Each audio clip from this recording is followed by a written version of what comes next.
Hello student, 2026 की आपकी तैयारी बहुत अच्छी चल रही होगी। आज मैं आपके लिए सार्डिक का क्वेश्चन लेके आया हूँ जो क्लास इंटर के लिए काफ़ी इम्पोर्टेंट है।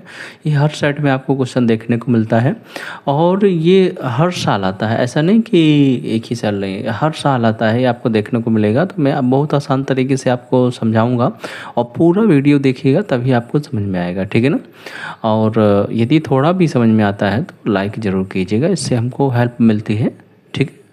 और लाइक एंड सब्सक्राइब दोनों काम कर दीजिएगा। देखो यहाँ पर पहले हम समझाते हैं, ये जो लाइन होती है इसको R1 बोलते हैं, इस वाली लाइन को बोलते हैं R2 और ये वाली लाइन होती है R3, यानी कि फर्स्ट रो, सेकंड रो और थर्ड रो। ये जो खड़ी खड़ी लाइन होती है इसको क्या बोलते हैं, ये हमारा होता है कॉलम, यानी कि स्तंभ, है ना। ये हमारा स्तंभ, यानी कि C1 से दर्शाते हैं, C1 C2 C3। तो अब हम इधर क्या लिखेंगे, C1 पर हम काम करेंगे। ये C1 है, पूरा का पूरा C1 है, तो C1 पे काम करेंगे तो हम तीनों को जोड़ देंगे, C1 plus C2 plus C3, इन तीनों को ऐड कर देंगे। ये C1 है, ये C2 है, C3, मतलब सीधा सीधा लाइन ऐसे लेना। तो अब ऐड करेंगे तो कैसे कैसे करेंगे, देखो यहाँ पर साड़ी का ऐसे साइन बना लेंगे, है ना। फिर इसके बाद हम तीनों को ऐड करेंगे, जो तीनों दिख रहे हैं हम उन्हीं को ऐड करेंगे। तो देखो कैसे ऐड करते हैं, इतनी बात ध्यान रखो, ठीक है ना। जैसे मैं ये पूरा ऐड करेंगे तो कितना हो जाएगा, देखो जैसे कि मुझे इसको भी ऐड करना है, इसको भी ये प्लस प्लस लगते जाएंगे बीच में, क्योंकि हमने इधर लिखा है C1 plus C2 plus C3, यानी कि मैं इधर लिखे दे रहा हूँ, यानी कि ये C1 की वैल्यू तो ये पूरी राइट करने पड़ेगी, है ना, 2Z, है ना। C2 की वैल्यू कितनी है, X है, और C3 की वैल्यू कितनी है, Y है। ये हो गया, ये सिर्फ C1 पे मैंने काम किया है, मतलब इतने ही पे काम किया है। बाकी चीज़ को सेम लिखना है, बाकी चीज़ को कुछ नहीं किया मैंने, क्योंकि यहाँ पर मैंने लिखा है कि C1 के अनुदिश प्रसार करने पर, C1 में है, मैं सब जोड़ रहा हूँ, तो ना तो इस पर कुछ करना है ना इस पर, केवल ऐड किया है मैंने जिस पर काम करना था। अब C2 तो X ही रहेगा और C3 भी Y रहेगा, ठीक है ना। अब इसी तरह से इसमें भी इसको ऐड करें, क्योंकि हमने C1 के अनुदेश काम कर रहे हैं, ये C1 है, ध्यान रखना, ठीक ना। ये जो लिखा है मैंने, ये कौन सा है, C1 है, ठीक है। तो ये पूरा C1 है, तो इसी पे काम कर रहे हैं, तो ध्यान दो। अब हमको इस वाली लाइन को लेना है, ठीक है ना।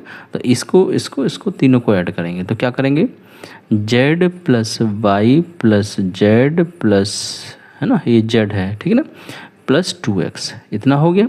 अब हमने इसको जैसे है वैसे लिख देंगे, ठीक है ना, जैसे मैंने ऊपर वाले में बताया था और इसमें भी बता रहा हूँ, ठीक है ना, 2x। और जो y है वो y ही लिख देंगे, इधर कोई मैंने कुछ नहीं किया है। अब फिर इसको ऐड करेंगे, इसको तीनों को ऐड करेंगे, तो z plus x plus Z plus x plus 2y, ठीक है ना।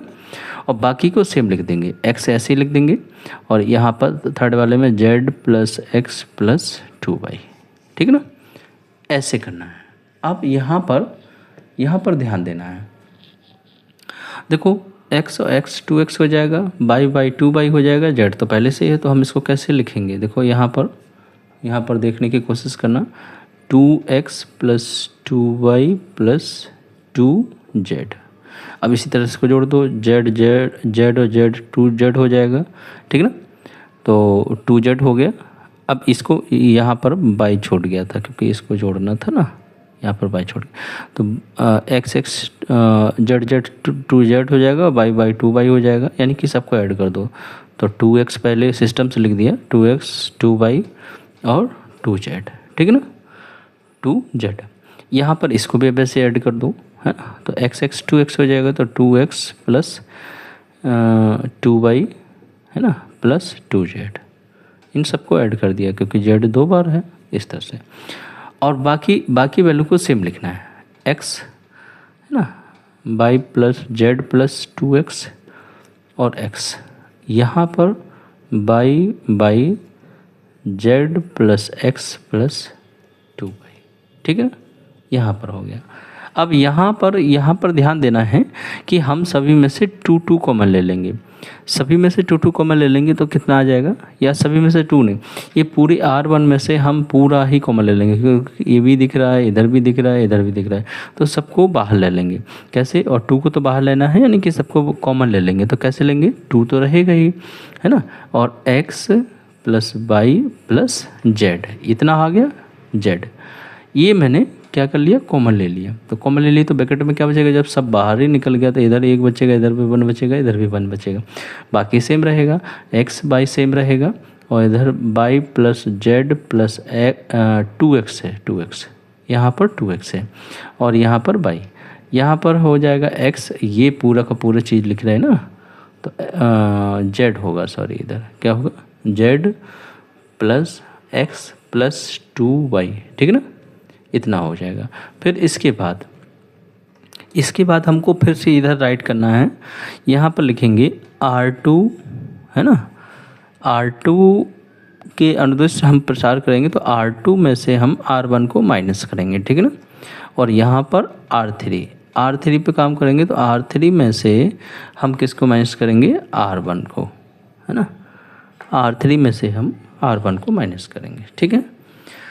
अब यहाँ पर माइनस करेंगे तो कितना हो जाएगा, देखो हमने बताया था ना कि ये वाली चीज़ होती है, ये R1 होती है, ये पूरी ये R2 होती है, ये R3 होती है, तो इसी पे काम करना है। तो देखो कैसे करेंगे, ये R1 इसके अनुदिश काम कर रहे हैं, तो इसके अनुदिश काम करेंगे तो ये वाली लाइन ख़त्म हो जाएगी और ये वाली लाइन ख़त्म हो जाएगी, ठीक है ना, तो सिर्फ इतना ही बचेगा, इतनी वाली वैल्यू। तो इसको कैसे लिखेंगे, लिखने का तरीका देखो, जैसे हम ये जो पहली वाली वैल्यू जो कॉमन लिए थे उसको तो पहले ही लिखना है, सेम लिख दिए। यहाँ पर क्या करना है कि इसके अंदर से प्रसार कर रहे हैं तो क्या हो जाएगा, यहाँ पर R2 में से R1 को माइनस करना है, यानी कि ये R1 होता है, R2 होता है, R3, तो R2 यानी कि यहाँ पर रखेंगे तो R2 ये है, इसमें से इसको माइनस कर देंगे, है ना। तो जिस पे काम कर रहे हैं पहले उसको तो लिखना ही है, जिस पे काम कर रहे हैं उसको पूरा लिख देंगे। जैसे कि हम R1 पे है ना, इस पे काम कर रहे हैं तो हम इसको पूरा लिख देंगे, x plus Y plus Z, इसमें से इसको माइनस करेंगे तो क्या हो जाएगा, 0 हो जाएगा, ये भी 0 हो जाएगा, ठीक है। अब क्या करना है, इसमें से इसको करना है, तो यानी कि ये 2x है, 2x में से एक x चलाएगा जाएगा तो एक ही x बचेगा, यानी कि हम सिस्टम से लिख सकते हैं x plus Y plus Z, ठीक है ना, बाकी तो सेम रहेगा। इसमें से इसको माइनस कर देंगे तो ये कितना बचेगा, 0 बचेगा। फिर अब हम 3 में से 1 को माइनस कर रहे हैं, यानी कि 1 में से इसको माइनस कर रहे हैं तो ये क्या बचेगा, 0। फिर इसमें से इसी को माइनस कर देंगे तो ये भी 0 बचेगा। फिर इसमें से इसको माइनस करना है तो 2 बाई में से 1 बाई चला जाएगा तो क्या बचेगा, 1 ही बाई बचेगा, यानी कि यहाँ पर भी x plus Y plus Z इतना बचेगा। अब यहाँ पर देखना है कि हमको फिर से C1 के अनुदिश प्रसार करना है, यानी कि C1 के अनुदिश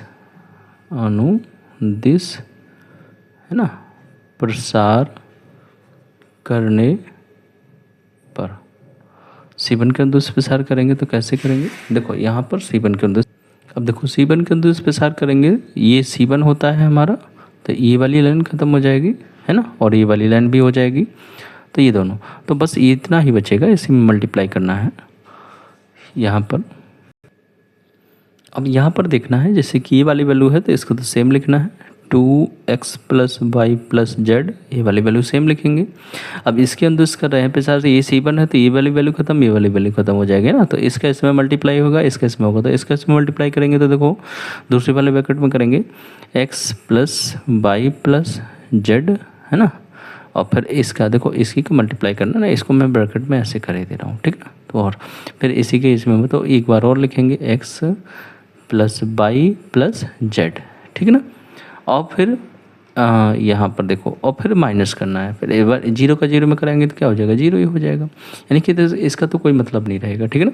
तो इसके इसमें कराएंगे तो कितना हो जाएगा, देखो 2 यहाँ पर तो x plus Y plus Z ये तो रहेगा ही, है ना, ये पूरा रहेगा। यहाँ पर 2 बार लिखा हुआ है तो मैं ऐसे लिख सकता हूँ x plus Y plus Z का स्क्वायर, ठीक है ना।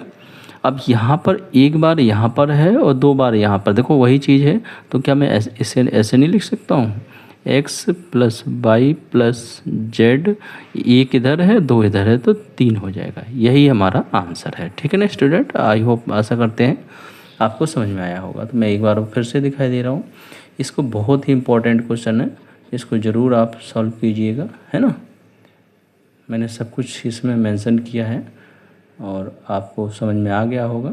ठीक है, ओके स्टूडेंट।